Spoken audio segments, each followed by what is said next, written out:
Okay, welcome to the second Fusion 360 tutorial. What we're going to do now is actually to get into the fun stuff and make a Lego brick. That's right, you too can get sued by the Lego company. So let me show you how.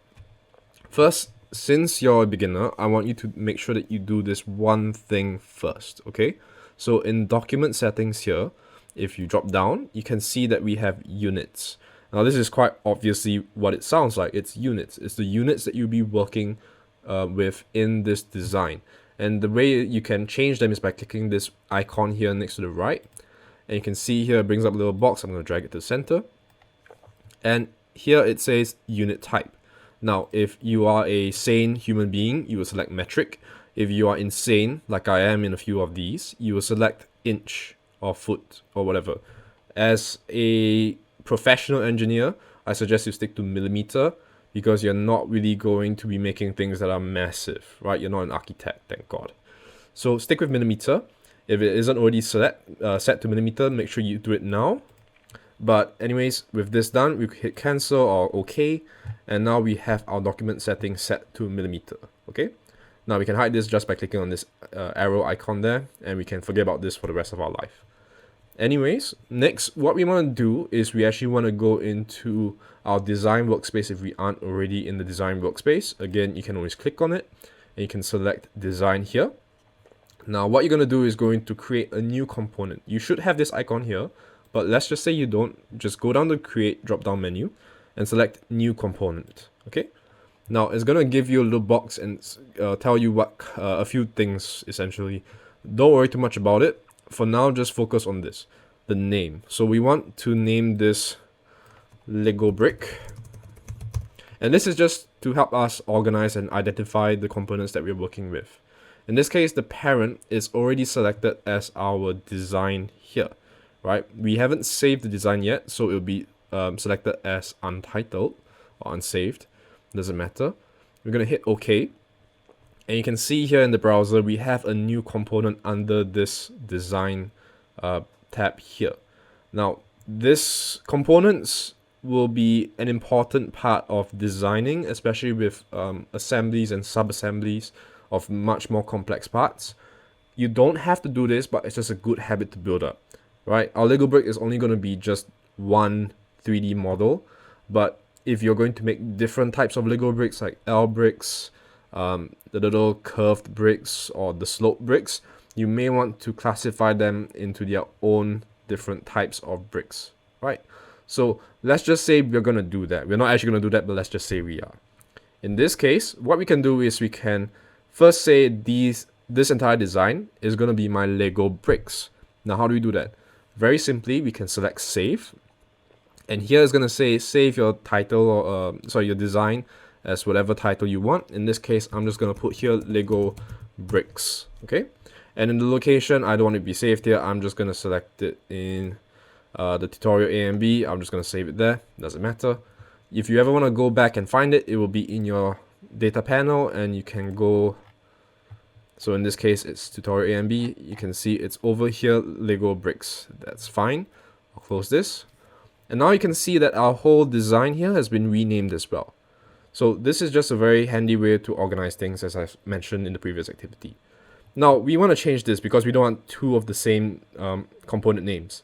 So what I can do is I can right-click on my component, select rename, and I can just name this a very simple for stud brick, right? You should know what that means.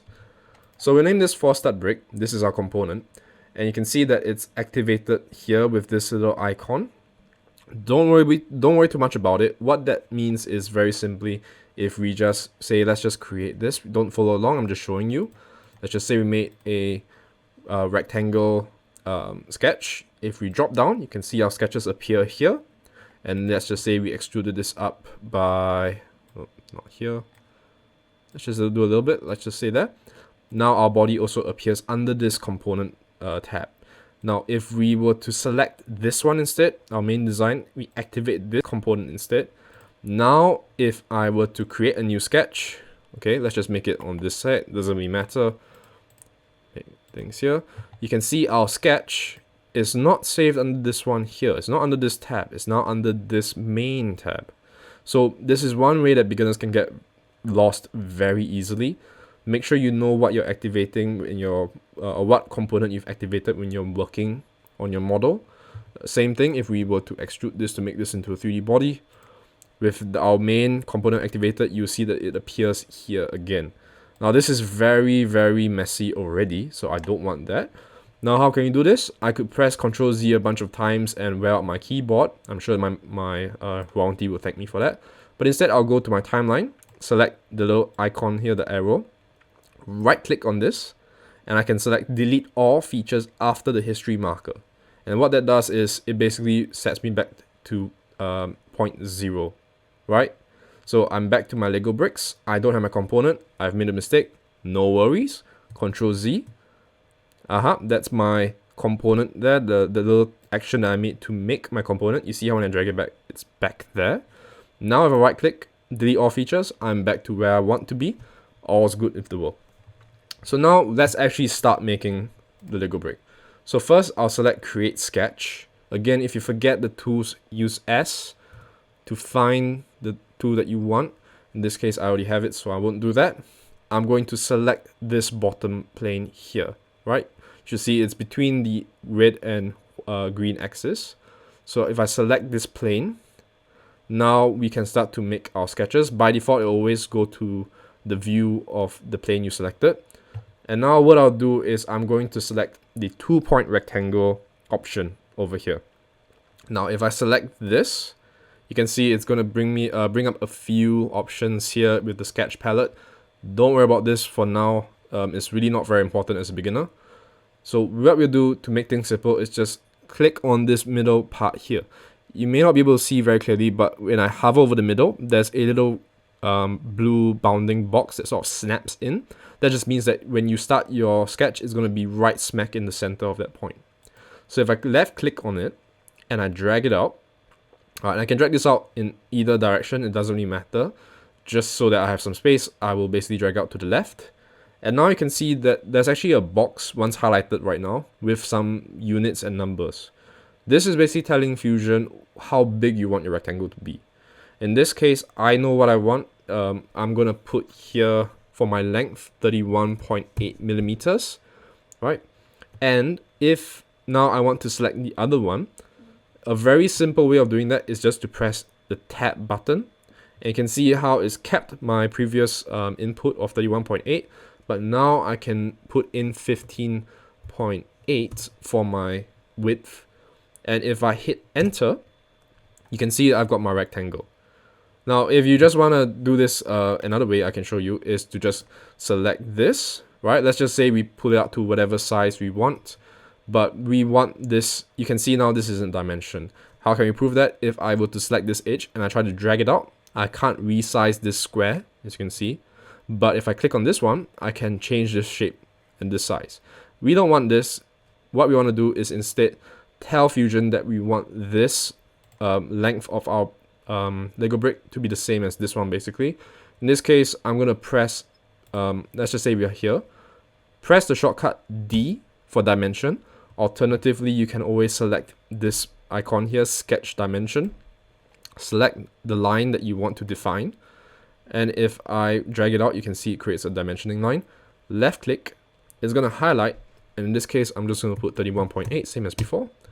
Now it's dragged it down to the size that I want. And we think maybe this is okay, but actually if I select on this edge, I can still make this longer or shorter. So we also need to define the other edge here. So again, we'll select this. I'll just use the shortcut D. I'll drag it out. And here I can do 15.8, same as the other one. Hit enter. And we've essentially got the same shape as the before, but with a longer process. Do whatever feels comfortable for you as a beginner. For me, I tend to prefer the tab method.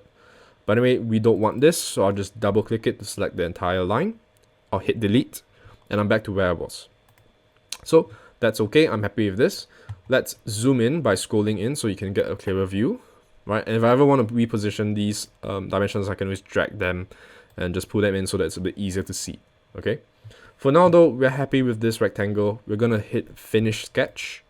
And now you can see our dimensions go away and we're left with just the sketch. And again, you may have noticed I haven't actually selected the right component. That's okay. I can do that. See? So easy. Now what I did there was, just to show you, if I go to the sketches on my main component, I selected it, so I click on it, I hold it, I drag it to the component I want it to go to, let go of it, and now it's been moved just like that. And then I can say, hey, don't be stupid, let's activate this one, and now anything I do here is also going to be captured in this component tab. So anyway, that's just a little thing, you know, we make mistakes all the time. Fusion expects that, so it gives you a lot of ways to fix it before your boss finds out. Anyways, now we have a sketch, but we want to make a block, right? Very simply, what we can do is extrude this sketch into a 3D body, right? So let's just hit extrude here. Alternatively, I'm just going to cancel. I'm going to hit E on my keyboard. This is the shortcut for extrude, right? E equals extrude. Simple to remember. So I'm going to select this arrow here, okay? And if I click on it and drag it up, you can see how it's basically making this bigger or smaller and into a 3D shape. Now, if you're wondering what all this information here is, don't be intimidated. It's very simple. Profile is just the sketch that you've selected, which is the rectangle, right? We're telling it to start at this profile plane. We want it to go in one direction, and we're going to go to a distance that we've set. Right now it's at 9. We'll change this later. And we have a taper angle. We will go into more detail about all the options you have here in later tutorials. For now, we are just happy with a rectangle. So what I'm going to do is I'm going to set this distance here to 9.6 millimeters, right? And I don't have to type millimeters because we've already set our document setting to millimeter. So hit OK. And we have now our rectangular block. And so just so we don't get confused, let's just label this as our block, okay? That's very simple. And right now, this doesn't look a lot like a Lego brick. That's fine. What we can do is we can again go to create sketch, and we want to now make the studs, right?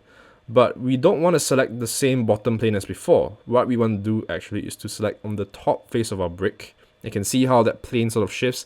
You see here, this is on the top, this is on the bottom. Select the one on the top. If you click on it, again, it'll orient it to the top, using the middle mouse to pan. And here I can now draw a circle to begin my stud, right? And circles are very simple. This is basically just the diameter, right? We're telling it how wide we want our circle to be.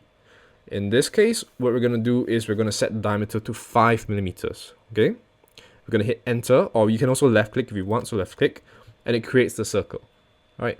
Now, you're still in the circle tool here, so if you want to escape out so you can do different things, say you want to drag the circle around, just hit escape key on your keyboard. It brings you back to your sketch. And now if you select your circle, you can click and drag it and bring it anywhere you want, right?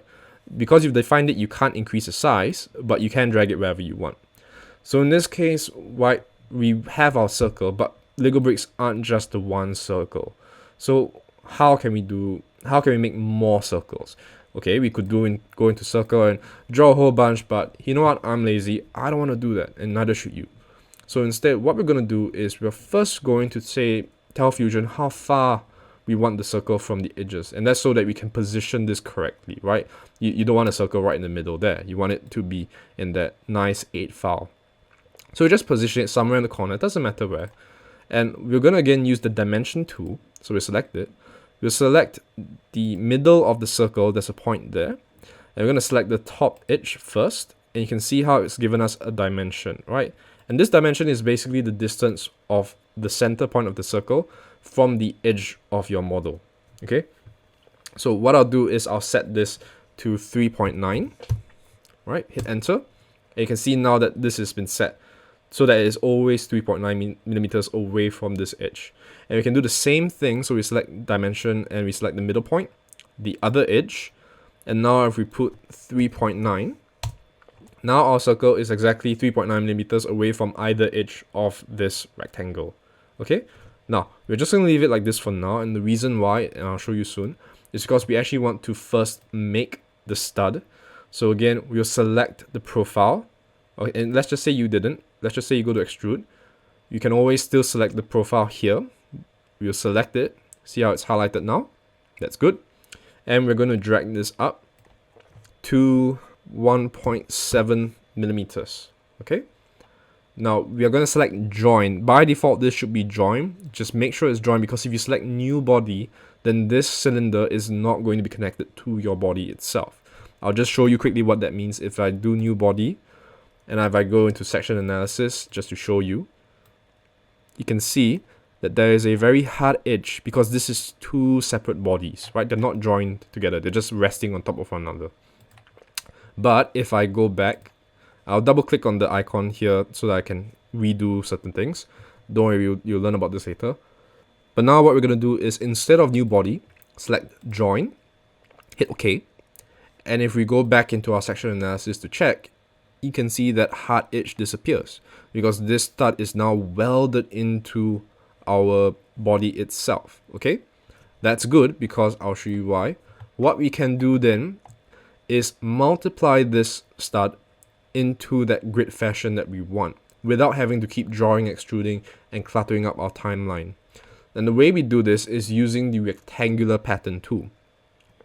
So if I go to press S shortcut and type in rectangular pattern, see there, rectangular, what I can do is I can actually start to select objects, but I don't want to select a body. Remember, this is just one whole body right now. What I want to do is I want to actually select only the stud, and this is what we call features, right? Think of features as actions that you took.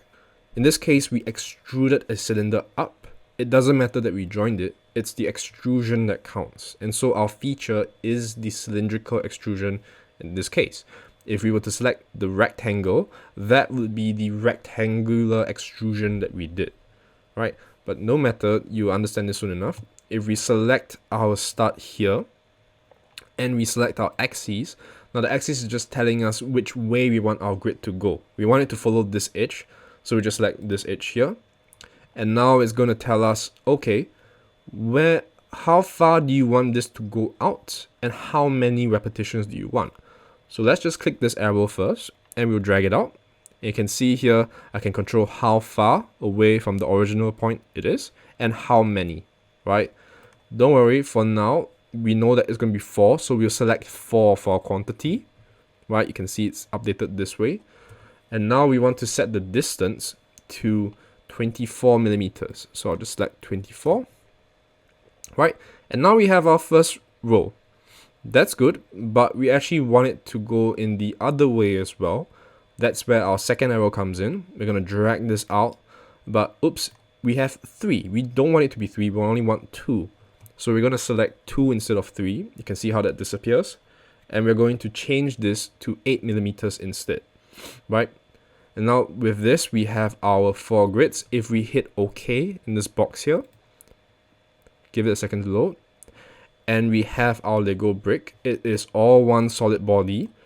And if we want to double check that, we can use the section analysis, and you can see here, it's all one solid body, right? Now there's many ways you can do this as well. You could also, you save this here, don't worry about it. But if we go back to the sketch here, you can see that we can also do this with the sketch tool, right? And I'll just quickly show you this. If we go to S and we type in rectangular pattern, and just so you know, there's 2 types. One type is sketch, one type is solid body.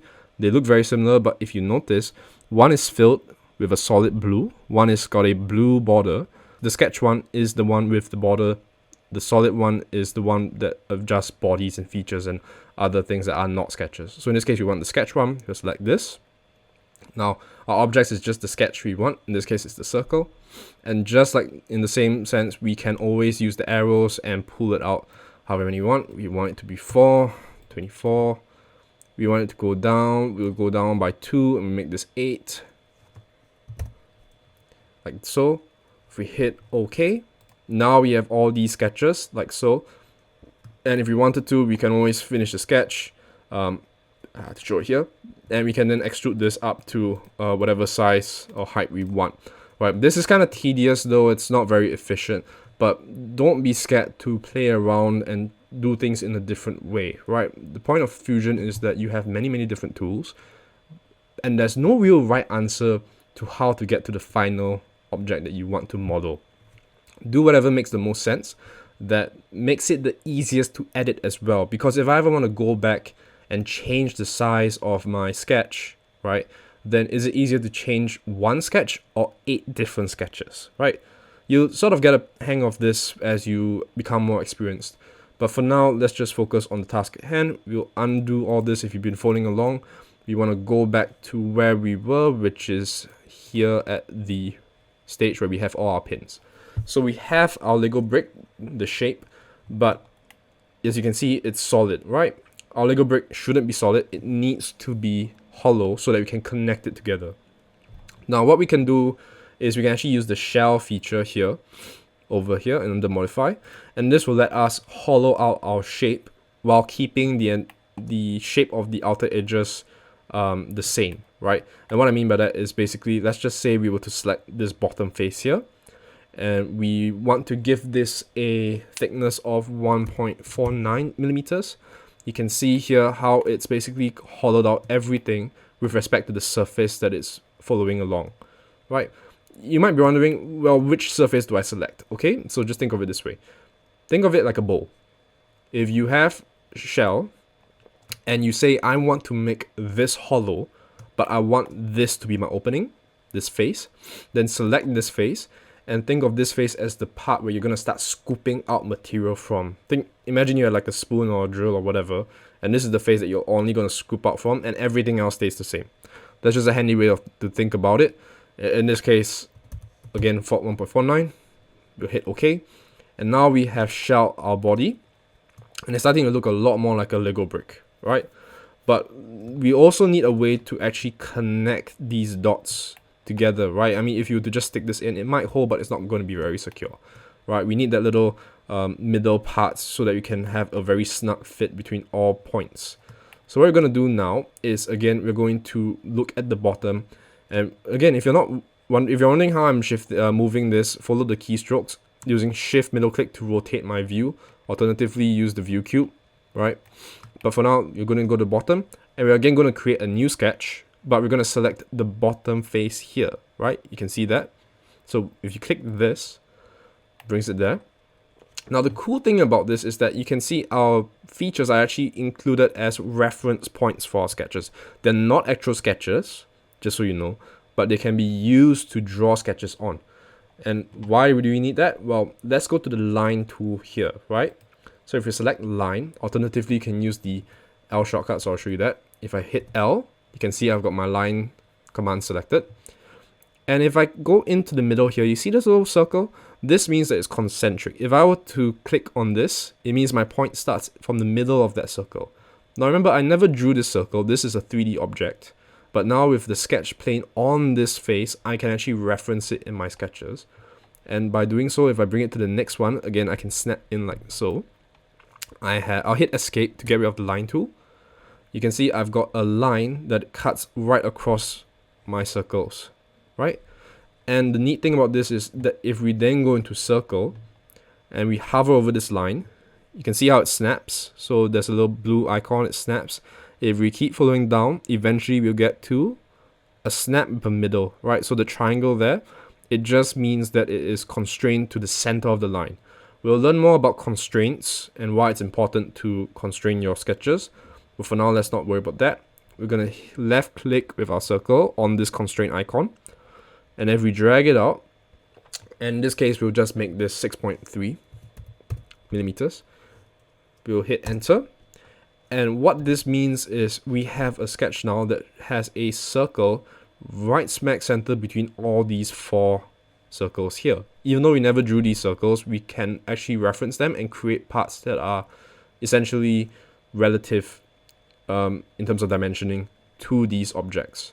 Now, the one problem you might notice though is that our circle is being split in half. How can we fix this?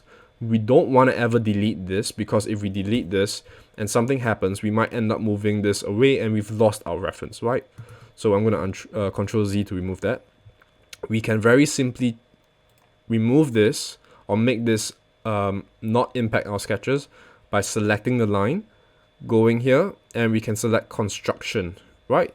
A faster way to do this is to just hit the shortcut X. And by doing so, you can see now it's a dotted line. We can still use it, we can still reference it, but it's only a reference line now. It's a construction line. If we go over this circle, you can see it no longer splits it in half. So this is a very handy way of making lines or sketches that do not impact the shape that you want, but can still be used to position and align them according to the 3D bodies that you want them to be aligned to. But we are happy with this one now. We'll finish sketch. And again, what we can do is we can go back into the sketch and draw another one. I don't want to bother with that, so what I'll do instead is go back into the sketch and I'll double click on the timeline icon here. There's a sketch icon. This will bring back to where I just was. And instead of drawing this out again and making a circle, what I can do is I can select a line. And you can see I can snap to a middle point here again. If I click here and drag it down, so I'm dragging down any distance, doesn't matter. Hit escape so that I can click on it. Press X to make it a construction line. I'll click out just so you can see. And if I now select mirror, it shows me that I can actually select an object. In this case, it'll be my circle. Select a mirror line, which is the middle one here. And now it's created a mirror image of my sketch, right? And because we know this is going to be symmetrical, we can basically use this mirror line. Just take note, be careful in your designs. If things are not symmetrical, you can't do this, but it should be okay in this case. So now you can see I've got 2 circles. That's great. Finish sketch. What I'll do now is I'll just shift this a little bit so you can see as I extrude it. I'm going to hit E, select both circles, right? And I can drag this out and put a value that I want. But the thing is, I want it to go to this face here. But I don't know how high this is, right? I'm not a math genius. So what can I do? Do I go down to the right view and try to align it perfectly? Oh no, I've gone too far. Oh, I've gone under, but have I really? Don't waste your time. Very simply, let's just say you up to here. Select the face you want it to extrude to. So in this case, it's this bottom part. You can see, hey, it's extruded to 8.11, and this will now be perfectly on the same plane as the bottom of my cube, essentially. Right? Again, I'm gonna hit join, hit OK, and that's that. You see, I've got a perfectly flat bottom surface, and I didn't have to do any complex math for it. Now, just in case some of you might be having this issue, let's just say you're at this stage, extrude, and you're thinking, oh, okay, cool, I'm gonna hit this now. Well, you can, but just take note, be careful. Sometimes what can happen, especially if you have objects that may appear to be higher, is you could end up selecting multiple objects. And what I mean by that is, let's just say again, this and this.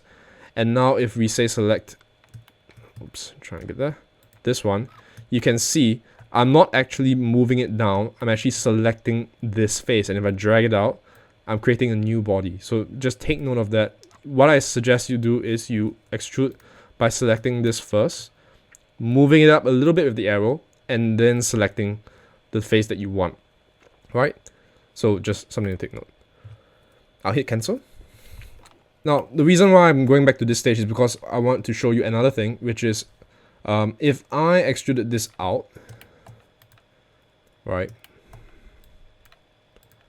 I'm at this stage, I hit OK, and I try again to, oops, wrong one. If I try to shell, and again, I'll select these faces here, and I'll just make this, I don't know, 2mm shell. Okay, maybe too much, 1. You can see that works as well, but I want to show you a cool thing that you can do in the sketch itself, which is if we go back here, this circle here, we can select the offset sketch modify tool, select the circle. You can see it's created a offset around my circle. In this case, I want it to actually go into it. Now there's 2 ways I can do that. I can select the button flip here, and this will bring it inside. Alternatively, as it's already done, is you can put a negative value, and this will go into the other way itself. So in Fusion, any negative values means go in the opposite direction, essentially, right?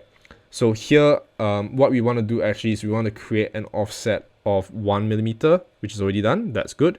Hit OK. We'll do the same thing with the other side. All right, so flip 1, that's OK. Hit OK. Finish sketch. And now, if we want to extrude it, what we can do is we can go back to the extrude tool. Instead of selecting the whole face in our sketch, we can select just the edges. And the way I do this is by deselecting the middle one. So it was like this before. If I select this in the middle, it will only select the outer edge. I'll hit OK. And now we have that shape that we want here, right? And again, if we decide, hey, you know what, 2 is not enough, we want to have 3 as well because we want this part to be joined, that's cool. A very simple thing we can do, again, if we don't want to go into too much detail, is to just right-click, S, rectangular pattern. We can select features again. We'll select this. One thing is we selected 2, we extruded 2, right? Remember I said we take actions. So in this case, what we can do actually is go back to our extrude, double click it, unselect this. So we only drag up 1, hit OK. And now if we do the rectangular pattern, we select this. What we can do is select our axis. We just select this one. And we'll drag this out. We want 3, and we can drag it somewhere around there, right? 16 should be correct if I'm not wrong. But anyways, this is just something you can do if we hit OK. Now we have 3 instead. So that's why it's quite useful to use sketches, because if I ever want to make any changes, right? Remember how I had 2, but now I wanted 3. You know, I can always go back to the sketch. I can change things, or I can always go back to the extrude and change things there instead. Or I can always go into the rectangular feature and say, hey, you know what, maybe I want 4 this time, right? And then make this a little bit longer. So many ways you can do or get the final shape you want. The whole point of Fusion and the whole point of all these tutorials in the future is to sort of train you how to best use the tools so that it is more customizable. It's a lot easier to understand, especially when you're revisiting 5-year-old projects, because God knows the stuff you do now is going to look horrible in comparison to when you're really good and experienced with Fusion. Trust me, I know. So don't be intimidated. Don't go, oh, what's the right tool to use? Just try it out first. If you want, draw the circles yourself manually, sketch it out, extrude it out. That's all good and fine. But once you feel more comfortable, start thinking, maybe instead of drawing the circles, I'll play around with the rectangular pattern. Maybe I'll try using the extrude tools. Maybe I'll use the offset. Maybe I'll try to use the different constraints. Push yourself, be uncomfortable. This is how you learn. Anyway, I'll stop being a guru. We'll finish this up now by simply making things a little bit nicer. What we can do is, you know, if you've ever stepped on a Lego brick, you know it hurts like a bitch. So what we can do is we can use the fillet modify tool. So you press F for, we'll select the icon here, or alternatively we can press F for the shortcut. And if we select the edges here, the top, right, we can actually fillet this by, let's just give it a very small one by 0.2 millimeters, right? Maybe too much, we'll just give it, maybe we'll give it 0.5, right? So that looks okay. Now if you step on it, it's gonna hurt, but not as much, right? It's not gonna cut you, hopefully. And let's just say we want to add a fillet to this as well. Luckily, you're born in an era where Fusion actually is updated, so instead of having to do multiple fillet commands, we can always hit this plus icon here and select each of the top faces. You can also select the edge if you want. It doesn't really matter if it's just the one face. You select all the edges here. And what we can do now is we can give this a 0.5 fillet as well if we want. Hit OK. And now our Lego brick is nice and child-friendly, or child-friendly enough at least. So if you have this model, give it a print. You can add certain features as well. Let's just say in the Lego bricks, I know they have this little conjoined, or rather like a square part that just sort of combines these parts together. If you want, you can do that. I'll just show you very quickly how you do it, just so not to waste time. You can create a new sketch and draw the sketch here. Alternatively, I'm going to go Ctrl Z to keep things organized and to make things not so messy. I can go back to the sketch which I know was on this plane here. Remember this plane? If I forget, don't worry. You can select it there. You sort of see, oh, there's a shell there, which means that this sketch here is probably the one that I was working on after. So we select that. And again, if we want to make a rectangle right in the middle, we can use our sketch tools with reference to the body itself, right? Now, instead of this going only all the way there, only in the middle somewhere there, I'll drag this out all the way to the other side. And the reason for that is because now I can go into create, rectangle, center point rectangle, select the middle here now, right? Because this is now a line, this point is the middle of my line. drag this out just anywhere around here, and I'll just make this 1mm. Oh, sorry, wrong one. Now, if you're ever in this situation where, oh no, I'm stuck, how do I do this? Just hit escape. You can see now you can go back to it, right? The reason why is you can't do that, so let's just do that again. If I do 1, you can see that little arrow, lock icon on the 1. That means that it is locked to that dimension. By hitting escape, we unlock it, and now we can change it back. So in this case, I want to keep this somewhere around there. It's not too big of a deal. As long as it's past this line here. It needs to be past this line. So past that line, we'll press tab, and we'll just make this 1mm, same as the circles. Hit enter, and now we have our rectangle, right? What we can do is finish sketch. We'll show our sketch again. If we press E for extrude, we can now select the sketches in the middle of the line, right? Like so. And in this case, we don't have the circle, so it's not going to show that. Don't worry about it. It's not a big deal, because what we can do is we can just drag this up, just go somewhere up there. 4mm is fine. Instead of cut, we're going to select join, right? Hit OK. And you might be wondering, oh, how do I get rid of this then? Just so you can see. How do we get rid of this? Easy peasy. Select extrude. Select this face here. Oops. Again, use the arrow, right? The arrow here. Click on it a little bit, drag it down. And we want to drag it down to this point here, so we select that. Hit OK. And now we have our little fan thing in the middle that will help to stabilize our cylinders. And I won't do it now, but you can do this as well for the other direction, right? To make it sort of a T shape. But yeah, with that, you have our Lego brick. If you want to 3D print this, right? I'm not endorsing it. If you get sued, don't blame me. But what you can do is you can now go into your body, right click on the block, go to save as mesh, click on it, and you can select either 3MF, STR binary. If you're STR ASCII, then you're asking for suffering, so just do binary. But I highly recommend 3MF because it helps to actually keep this the shape essentially. Instead of triangulating all the meshes, it leaves this nice clean edges, a bit like a stat file. Alright, but it's still 3D printable. So anyways, let's just say 3MF, that's fine. We'll hit OK. This will open up your file explorer. You can start to save it. It's all good. We'll use this a bunch of times, no worries. I'll cancel anyways. And here we have our Lego brick. We'll just hit save, right?